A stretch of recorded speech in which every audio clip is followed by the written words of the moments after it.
Forests have always held secrets, vast, ancient, and buried beneath layers of silence. They're places where the rules of the world seem to bend, where time warps, and where people vanish without explanation. For some, the forest is a peaceful escape, but for others, it becomes a nightmare they carry forever. These are three terrifying encounters from deep within the woods, stories not passed down as folklore, but told by those who survived and never truly left what they saw behind. Story 1. The Woman in the White Shawl. Caleb Whitaker had been hunting alone in the northern forests of Maine since he was 16. It wasn't just a tradition, it was therapy. The silence, the solitude, the rhythm of the woods, it helped him escape the constant noise of town life.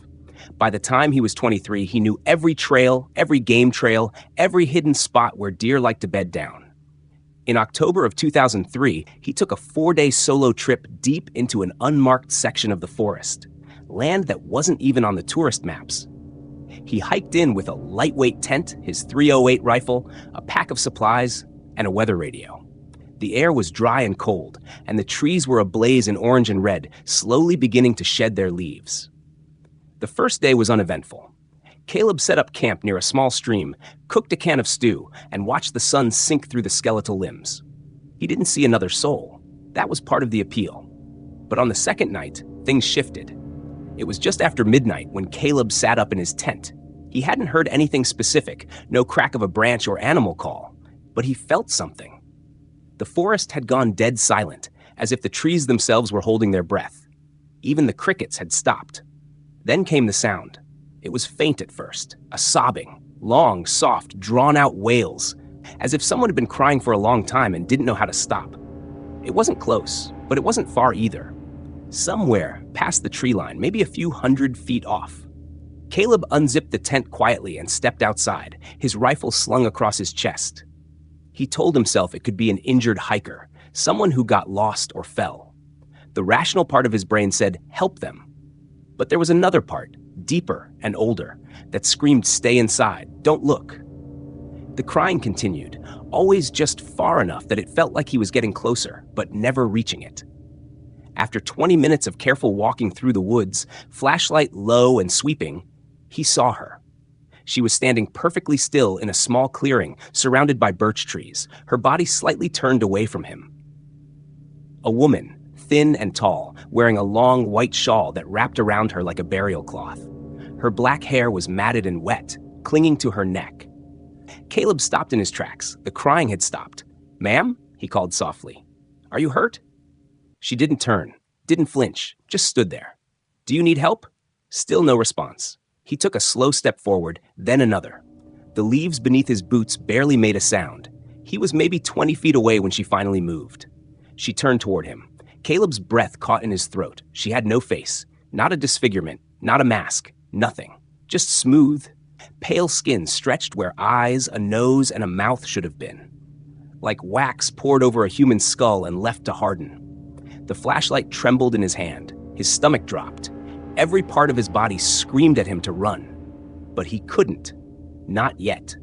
The woman raised her head slightly, as if sensing his presence. Then she took a step forward. That broke him. He turned and sprinted through the woods, branches slashing at his arms and face. He didn't look back. He couldn't. The sound of sobbing started again, louder this time, chasing him through the trees. But it didn't come from behind. It came from all around him, as if the forest itself were crying. By the time he made it back to camp, he was gasping for breath, drenched in sweat. His flashlight flickered once, then went out completely. He didn't even try to pack. He grabbed his rifle, shoved what he could into his backpack, and bolted. The woods felt like they were closing in. Even the familiar trees looked alien, twisted, wrong. It took him nearly an hour to reach the logging road where his truck was parked. He locked the doors and sat in silence, trying to calm his heart.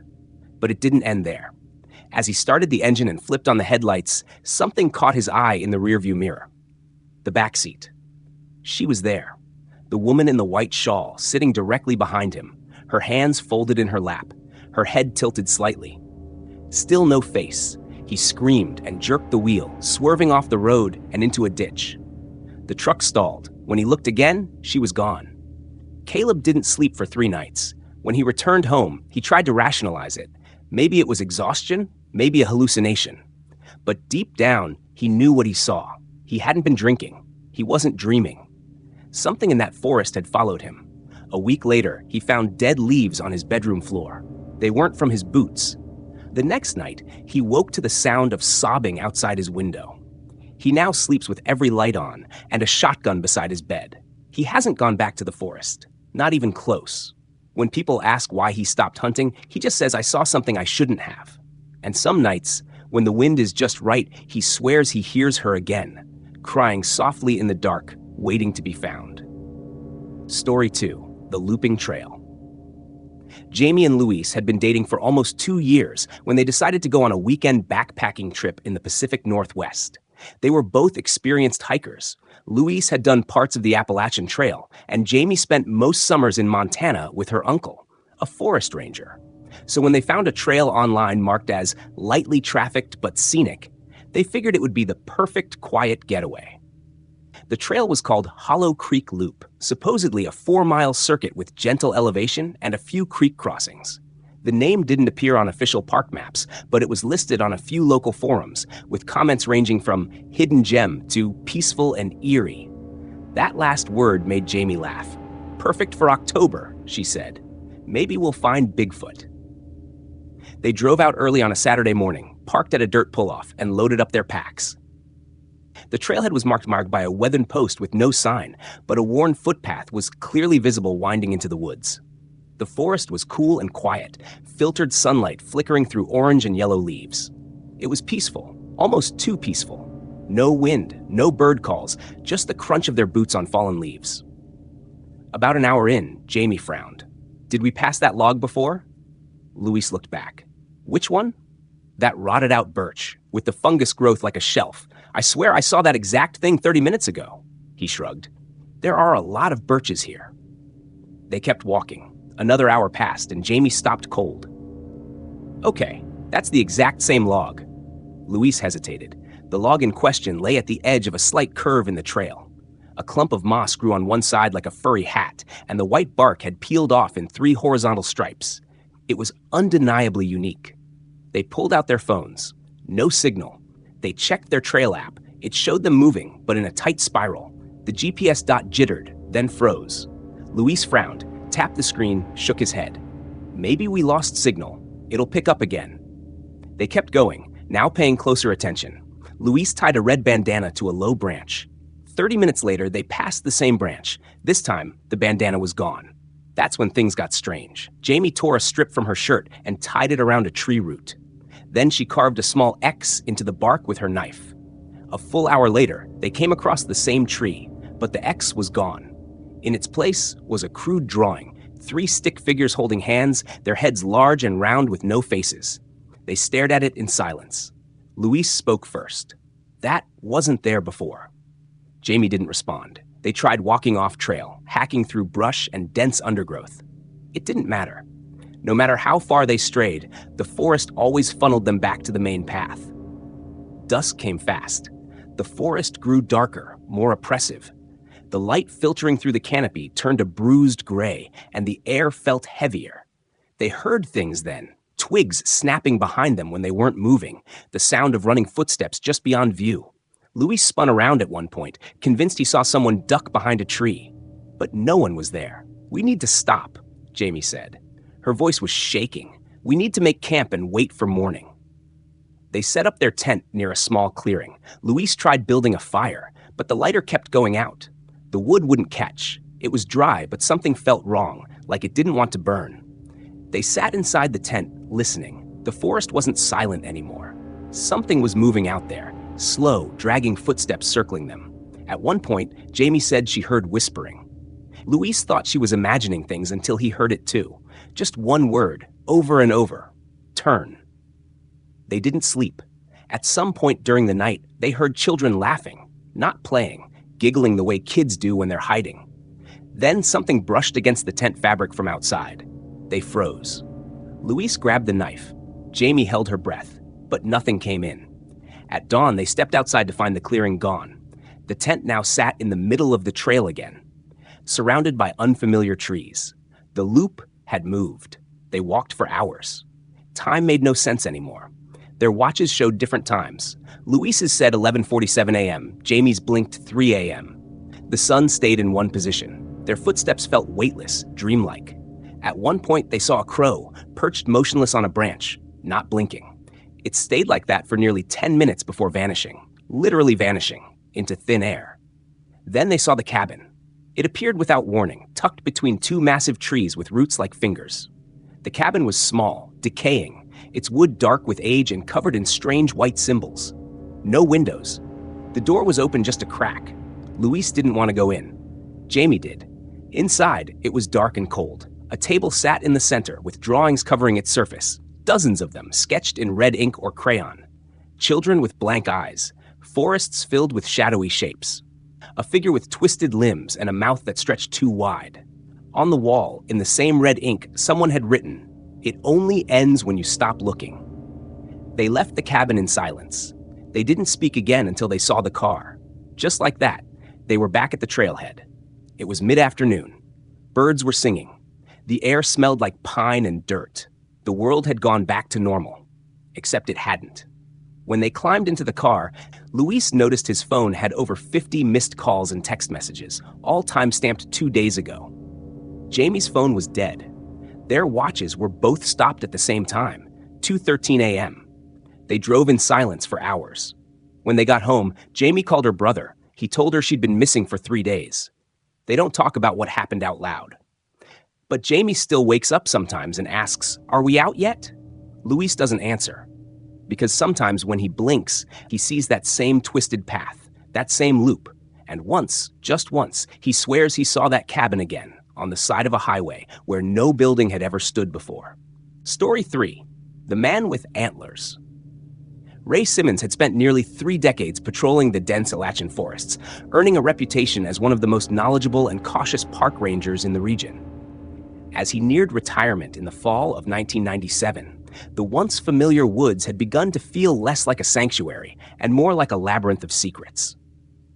On one cool October evening, during what he intended as his final routine patrol before hanging up his badge, he encountered something that shattered his lifelong trust in nature. It started subtly.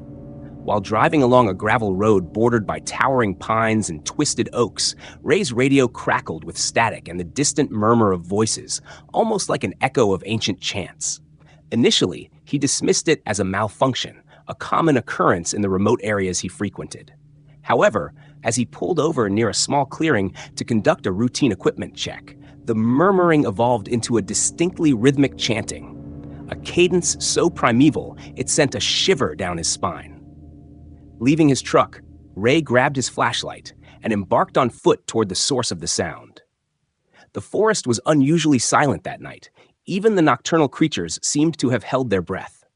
With each cautious step, the rhythmic chanting grew louder, drawing him toward a narrow glade where the trees gave way to a clearing dimly illuminated by the weak light of a crescent moon.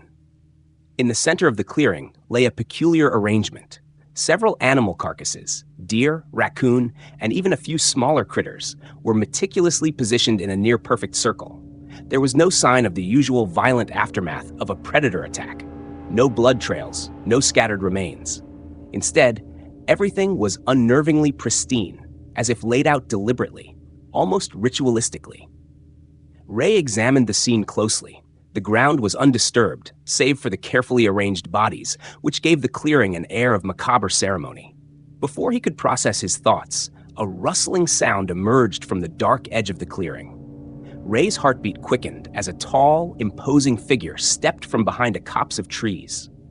Bathed in the half-light, the figure was impossibly tall and lean, its skin smudged with dirt and forest grime. What caught Ray's attention and froze him in his tracks was the pair of enormous antlers rising from what appeared to be a human head. The antlers were gnarled and sprawling, like the twisted branches of an ancient tree, and they glinted faintly in the moonlight. In that moment, Ray felt as though he were staring into the face of a primordial spirit. For several interminable seconds, the antlered man stood silently, regarding Ray with eyes that burned with an unsettling, almost otherworldly intensity. Then, in a voice that resonated with ancient authority and dread, the creature began to speak. The words were not in any language Ray recognized. They were guttural, layered with strange intonations and rich, earthy vibrations that seemed to echo from deep within the earth itself. The sound carried an ominous warning, and despite his extensive training and years of field experience, Ray found himself rooted to the spot, torn between duty and a primal fear. Instinct eventually took over. Ray fumbled for his Holst service revolver and fired a warning shot into the air. The echo of the shot fractured the eerie stillness, and in that split second, the antlered figure melted back into the shadows as if swallowed by the darkness. Ray's hands trembled as he lowered his gun. The forest fell silent once more, but the chill that now gripped him was far from gone. Shaken to his core, Ray returned to his truck, his mind reeling with unanswered questions. The encounter defied every explanation he had ever encountered over the decades. He tried to rationalize what he had seen. Perhaps it was a trick of the light or a misidentified local who had adorned himself with fake antlers. But deep inside, he knew this was no mere prank or illusion. It was something far more sinister, woven into the very fabric of the wilderness. In the days that followed, unusual occurrences haunted Ray's every moment. At his modest cabin on the outskirts of the forest, a home he had always taken pride in as a refuge after long days of work, he began noticing inexplicable signs that the mysterious figure was not content to leave him alone. One night, as he sat by a small, crackling fire, he heard a series of soft knocks on his front door. He peered through the window, expecting perhaps a lost traveler or even a mischievous neighbor. But the area outside was empty. The only thing that remained was the lingering scent of damp earth and wild moss. A week later, while preparing his morning coffee, Ray found what appeared to be a single large antler resting on his doorstep. It was not attached to any visible animal. The polished wood and intricate ridges were unlike anything he had seen before. Convinced that his mind was playing tricks on him, he tried to dismiss it as debris from the forest. Yet, as the days wore on, more evidence piled up. Objects in his cabin, small personal belongings, and even scraps of fabric would mysteriously vanish, only to reappear in odd, disjointed places, as if marked by an unseen presence. Late one particularly restless night, Ray awoke to a soft scraping sound outside his window. Venturing into the darkness with his rifle in hand, he followed the noise to the back of his cabin. There, shadowed by the towering pines, he caught a glimpse of a massive silhouette. It was the unmistakable outline of a man, but the silhouette bore the unmistakable detail of colossal antlers jutting out, partially concealed by the hazy darkness. The figure didn't move or speak, only stood there, a silent sentinel observing him from the fringes of his safe haven. Ray's breath caught in his throat.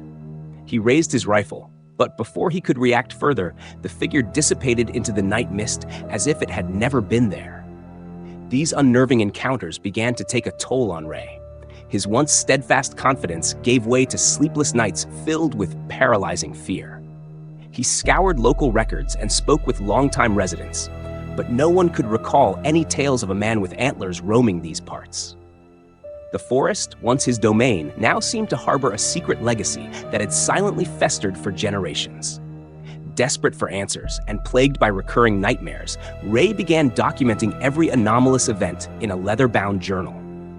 He noted the precise location where he had encountered the antlered figure, the arrangement of the animal carcasses, and even the specific cadence of the incomprehensible chants.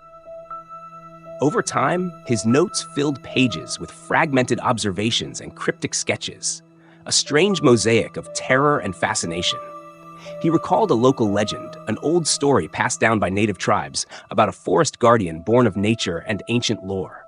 This entity, they said, emerged when the balance of life and death in the woods was disturbed, serving as both a warning and an avenger. Could this antlered man be that very guardian? The thought both intrigued and horrified him. As autumn deepened and the first snows of winter dusted the forest floor, Ray found himself unable to shake the feeling that he was being marked. His dreams grew vivid and unsettling, each one featuring the antlered man standing beneath a blood-orange sky, silently condemning him with a gaze that pierced his soul. In these dreams, he would wander through endless fields of skeletal trees, his footsteps echoing like distant drumbeats, until he reached a clearing where nature itself seemed to recoil in terror. One evening, while poring over his journal by the light of a flickering candle, Ray heard a familiar sound, a low, resonant chanting coming from outside, echoing up the wooden walls of his cabin. Heart pounding, he stepped outside into the frigid air, determined to confront whatever force had invaded his life. The forest was eerily quiet until the chanting swelled once more, this time accompanied by a rustling that seemed to emanate from all directions. Ray followed the sound, moving deeper into the forest than he had ever dared before. In a secluded glen, partially obscured by dense undergrowth, he found remnants of a crude stone circle. Moss-covered rocks lay arranged in a deliberate pattern, and scattered among them were more antler fragments, broken pieces that glinted in the pale moonlight. The chanting, now unmistakable and near, reverberated off the ancient boulders. Standing at the edge of the circle, Ray felt an overwhelming compulsion to enter, as if drawn by an unseen hand. Inside the stone circle, the air was thick with the odor of damp earth and decay. He called out, his voice shaking as he demanded an explanation for the terror that had plagued him. In response, the forest held its breath. Then, from behind a large boulder, emerged the antlered figure once more. It advanced slowly, the ground seeming to tremble with each deliberate step. This time, there was no mistaking its intent, silent, ancient, and inexorably drawn to him. Ray's instincts propelled him backward until he was pressed against the cold stone. As the figure loomed over him, time slowed. The creature's eyes, dark and fathomless, met Ray's in a wordless exchange. In that brief encounter, Ray felt the weight of centuries in the creature's gaze, a sorrow, a warning, and a profound inevitability. The antlered man reached out a calloused hand, lightly brushing Ray's cheek. It was a touch that burned with the chill of winter and left an indelible mark of both fear and inexplicable understanding. Without another word or gesture, the figure receded into the darkened forest, leaving Ray trembling in the center of the stone circle. He knew then that the entity was not merely a figment of a troubled mind, but a harbinger of ancient truths, a guardian of secrets hidden deep in the wilderness. Though he would eventually return to his cabin and attempt to rebuild his shattered sense of normalcy, the presence of the antlered man would linger in every shadow, every creak of the wood, and every howl of the wind through the trees. In the years following that fateful night, Ray avoided the parts of the forest where the stone circle had lain, but he could never truly escape its memory. The enigmatic guardian became a permanent part of his story, a reminder that some mysteries in nature are best left unexplored, and that the wilderness holds secrets far older and more powerful than any man can comprehend. Some stories don't end when you leave the woods. They stay with you, in the quiet moments before sleep, in the rustling of leaves outside your window, in the shadows between trees that should be empty. The forest doesn't forget who walked too deep, who asked the wrong questions, or who saw something they were never meant to. These weren't just encounters. They were warnings. And if you ever find yourself alone in the woods, and something feels off, don't look back.